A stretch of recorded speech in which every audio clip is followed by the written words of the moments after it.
안녕하세요.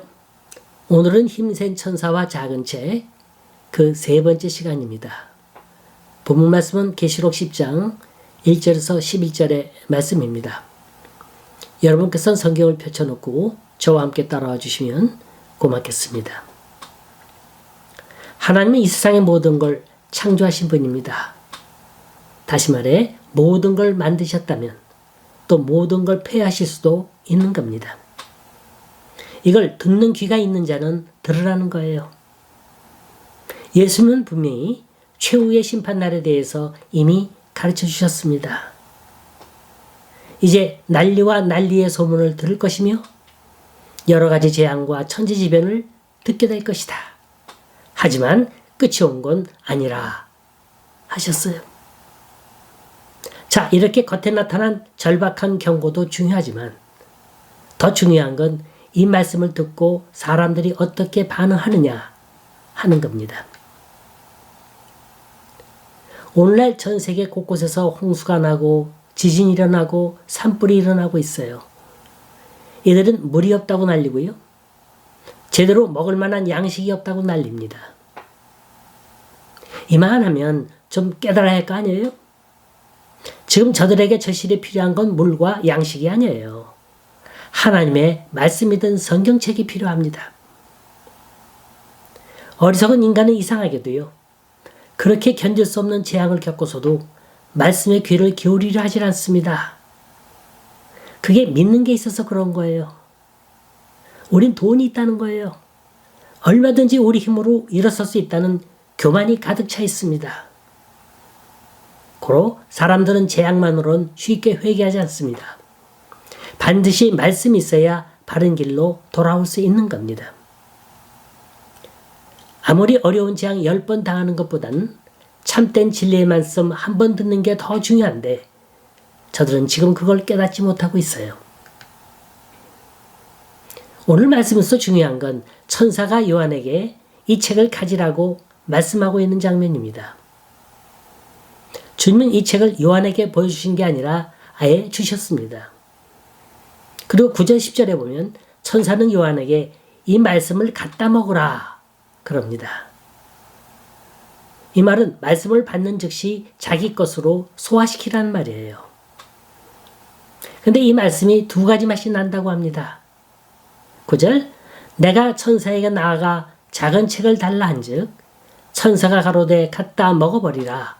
네 배에는 쓰나 네 입에는 꿀같이 달리라 하거늘. 10절 내가 천사의 손에서 작은 두루마리를 갖다 먹어버리니 내 입에는 꿀같이 다나 먹은 후에 내 배에선 쓰게 되더라. 하나님의 말씀엔 두 가지 맛이 있습니다. 입에선 꿀같이 단데 배에선 쓰게 되어 고통을 느낍니다. 그런데 두 가지 맛이 정확하게 뭘 의미하는지 분명치가 않아요. 우선 세 가지로 생각해 볼 수 있습니다. 첫째, 말씀을 듣는데 느끼는 기쁨과 그걸 실천하는 데 뒤따르는 고통입니다. 알기는 다 알아들어요. 그런데 몸이 도대체 움직여줘야 말이죠. 그래서 말씀만으로는 변하지 않습니다. 이상하게도 꼭 말씀과 함께 고난이 와야 순종합니다. 말씀은 단 것이고 고난은 쓴 거예요. 둘째, 요한의 입장에서 보면 말씀을 듣고 깨닫는 건 영광스럽고 기쁜 일이지만 이걸 불신사회 속에 들고 들어갈 땐 많은 어려움이 뒤따른다는 겁니다. 지금 사도 요한은 노예의 신분으로 반모섬에 갇혀 있어요. 그리고 세상 끝에 일어날 일을 다 보고 있습니다. 이 말씀을 받을 때는 달고 영광스럽기가 이루 말할 수 없죠. 헌데 이 귀중한 복음을 어떻게 전해야 합니까? 우리가 하나님의 영광을 맛봤다고 해서 모든 게 다 저절로 되는 건 아닙니다.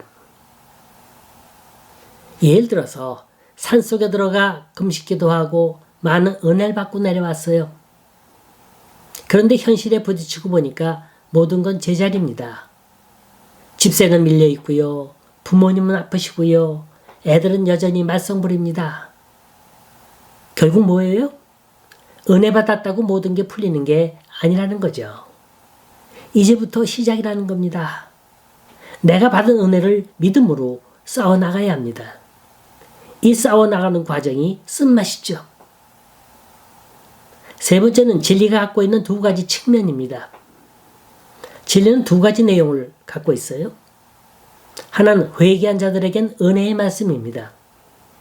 다른 하나는 회개치 않는 자에겐 진노의 심판입니다. 그러니까 순종하면 은혜요, 불순종하면 심판인 거예요. 오늘날 사람들은 복음이 주는 단맛만 좋아합니다. 사랑의 하나님 얼마나 좋습니까? 70번씩 7번이라도 용서해 주시는 하나님, 무한정으로 용서해 주시는 하나님. 허나 이건 그들이 자신의 죄를 깨닫고 회개할 때를 말합니다. 이 사랑을 악용해서는 안 되는 거예요. 아무것이나 사랑 타령한다면 한번 호되게 혼날 날이 있을 겁니다. 하나님에게 사랑만 있는 게 아니라 공의가 있다는 것도 알아야 합니다. 하나님의 사랑을 악용하는 자에겐 그냥 두시지 않습니다. 복음의 단맛만 보지 말라는 거예요. 쓴맛도 있다는 겁니다. 근데 이상하게도 단맛만 보면 어딘가 병들고 말아요. 비실비실해요. 그래서 쓴맛도 경험하라고 고난을 주시는 겁니다. 이렇게 쓴맛, 단맛 다 본 사람이 성숙한 신앙인으로 복음을 담대하게 전할 수 있는 겁니다. 오늘의 결론은 11절에 있습니다. 그가 내게 말하기를 네가 많은 백성과 나라와 방언과 임금에게 다시 예언하여야 하리라 하더라. 이게 뭐예요? 쉽게 말해서 네가 받은 그 복음을 너만 간직하지 말고 전하라는 거예요. 이제부터 더 많은 나라와 백성들과 방언을 쓰는 사람들과 임금들에게 살아계신 하나님을 증거하라는 거예요. 그 이유는 한 사람 한 영혼이라도 더 구원하기 위해서. 성경대로라면 말세의 징조는 가속도를 붙일 겁니다. 여기저기서 그 징조가 나타날 겁니다. 예전보다도 더 심한 환난과 재앙이 일어날 겁니다. 6절에 보면 분명히 지체하지 않는다 그러셨어요. 이 가운데서 우리가 살 길은 오직 하나입니다. 말씀입니다. 이 말씀을 붙드세요.